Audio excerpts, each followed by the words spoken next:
Hey, thanks for making it to Veterans Info Tap. I'm glad you made it. Here's the headline. VHA, the Veterans Health Administration, launches access sprints to offer more medical appointments to veterans.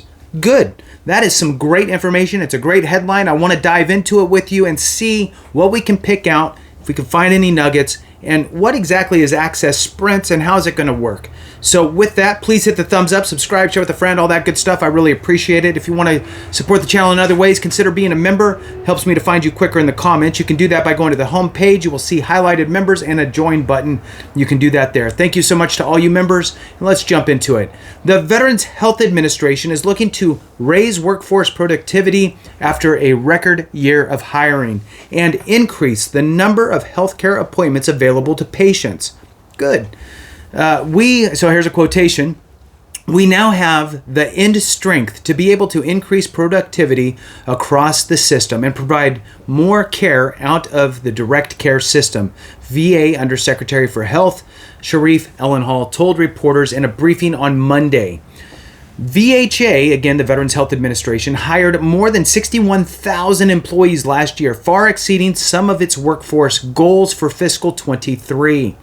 Because of that, the goal this year is not going to be increase the total employees on board, except for very critical staffing areas like mental health, Ellenhall said.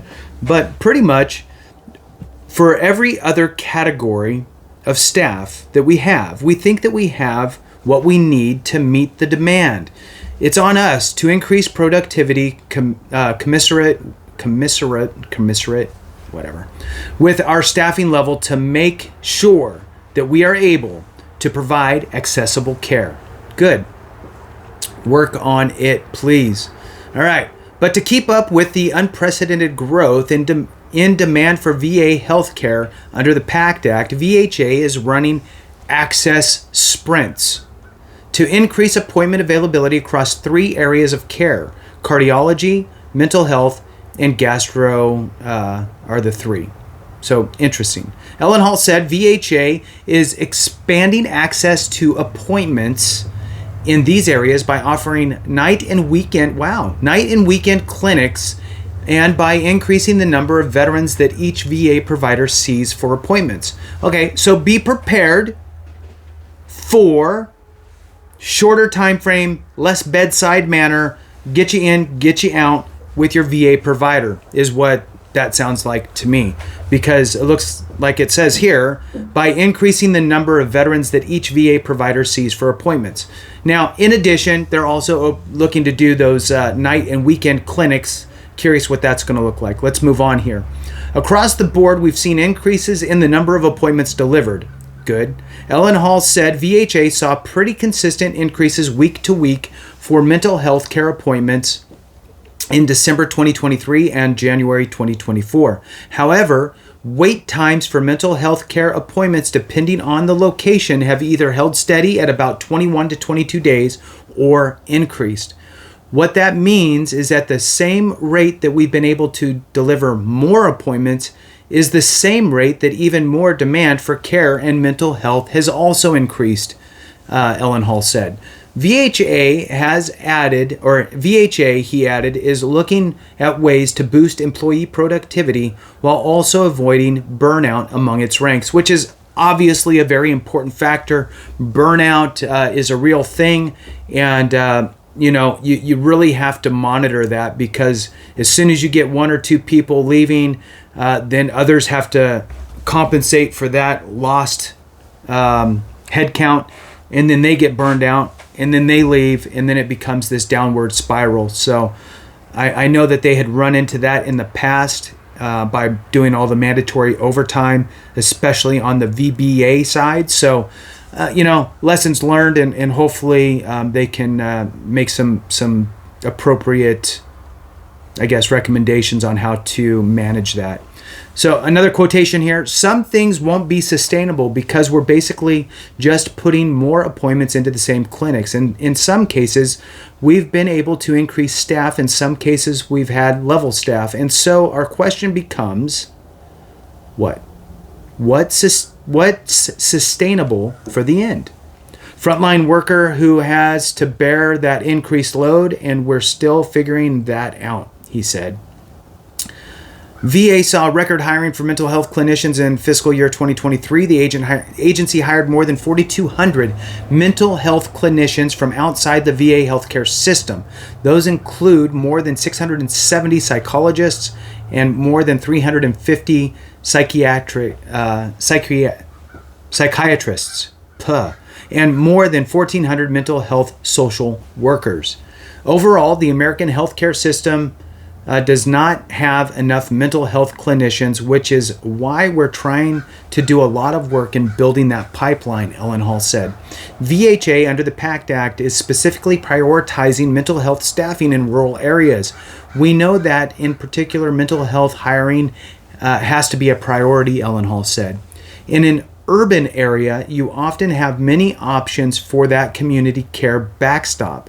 In rural areas, sometimes we're the only mental health outfit that is available. The VA is seeing higher than expected enrollments in healthcare under the PACT Act. Under the PACT Act, more than 100,000 new veterans have enrolled in VA healthcare since the legislation was signed in August 2022. That's out of the more than 500,000 total healthcare enrollments during that same period. In general, being present in the community and letting veterans know across the country that VA is an option for them, I think has led to an overall increase in enrollments over and above what we would have expected, Ellen Hall said. Meanwhile, Ellen Hall said VHA is seeing massive growth in places where veterans are enrolling in VA healthcare across the country. VHA is seeing record numbers of new enrollees in the southeastern U.S., including parts of North Carolina, South Carolina, Georgia, and most of Florida. The agency is also seeing significant enrollment in Chicago, Texas, New Mexico, Arizona, San Diego, and Southern California more broadly. Ellen Hall said VHA is trying to increase capacity by standing up new VA clinics and hiring more staff. These are the areas where we're seeing the most veteran growth, and as a result, it is where we are concentrated our efforts on hiring and determined where we're needed most. So moving on here, under an accelerated eligibility timeline, VHA expects that nearly 21,000 additional veterans will enroll in VH healthcare under the PACT Act in 2024. We're not talking about huge increases in veteran enrollment because there are already so many doors that veterans can already enter. But that's part of the reason we've decided to accelerate that eligibility, because we think we can handle that capacity, Ellen Hall said. Over the next 5 years, VHA expects nearly 55,000 new veterans will enroll in VA medical care under the PACT Act. Over the next 10 years, it expects more than 84,500 veterans will enroll in VA healthcare under the PACT Act. The enrollment numbers go up because we know that veterans who were engaged in these